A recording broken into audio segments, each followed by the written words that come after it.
It's Roy Kelly for Seconds Out. Thrilled to be joined by Ishmael Davis ahead of his English super-welterweight title eliminator against Ewan Mackenzie in Newcastle. Stepping foot outside of Yorkshire for the first time, Ishmael. Yeah, man, I'm coming to beat a man in his back garden. A very big opportunity for you. You've obviously boxed in Leeds nearly almost through your career and once in Sheffield. What's it going to be like boxing out of town, as it were? It's another day in the office, man. You know, I need to come here and get the win fashionably, put on a show for the fans, and yeah, man, move on from this. No problems being in the away corner for this one? Nah, I'm a confident boy, as you can tell, and I believe in my ability, so I'm fit, I'm ready to go, I'm ready to put on a show, man. And first fight on a matchroom event in DAZN, would you be confident that they might sign you up if you win on Saturday night, or has there been talks to that effect? There's not been no talks yet, but I'm confident that they will, because I'm a fighter that will fight anybody. I'm coming to put a show on, and I think they'll be happy with my performance, and they'll be happy to have a guy like me in the stable in their team. Do you know what I mean? You've talked in previous interviews about boxing for the British title within maybe the next 12-18 months. Is this going to be your stepping stone? Yeah, this is just a hurdle. You know, I need to get over it and get this fight out of the way, win this, get English title. I know that English title fight. I know that Lee Cutler and Kingsley, I don't know his last name, are fighting for it now in December. But hopefully I can get the winner out of them.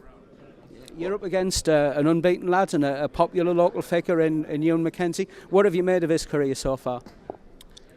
Well, he's never been in there with a fighter like me, so that's all I know. And I've seen him box. He's busy. He's not really too skilled, so I'm gonna show levels on Saturday night.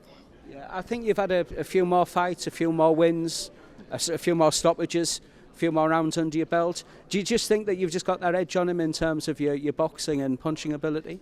Yeah, anything he wants to do, I can box, I can fight, I can get in close. He don't want to be in close with me. Yeah, I just don't feel like he's on my level, and he's not been in there with an opponent like me, and I feel like he'll be shocked. First round, he'll be shocked, so I don't think he'll make it to the 10th, but we'll see. That's not the plan, obviously, to go out there for the knockout, but I'm an entertaining fighter, and that's what pleases the fans, and the win is what matters anyway. You seem to have quite a niche for late stoppages rather than early knockouts. Is that part of your style, like wear a boxer down and then finish him off? Yeah, because I feel like if you're going for the stoppage early, you're rushing. Do you know what I mean? Like, if you're doing what you're supposed to be doing, the stoppage will come naturally. So in my early fights, I used to go out there looking for the stoppage, and it just never used to work. So I don't want to look like I'm messy. You know, I look like scrapping, you know, like looking scrappy.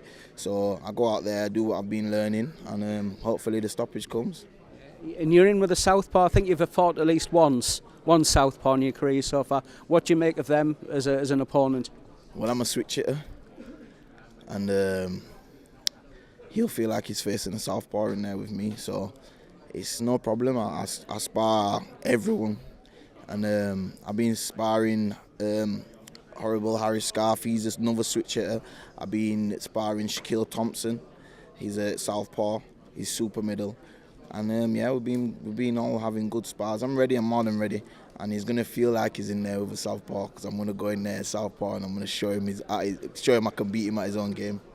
Yeah, your life's been a little bit of a roller coaster, I think you could describe it, Ishmael. Where are you now in terms of your life? You're 28, I guess you're like physically and mentally mature now. How's your life?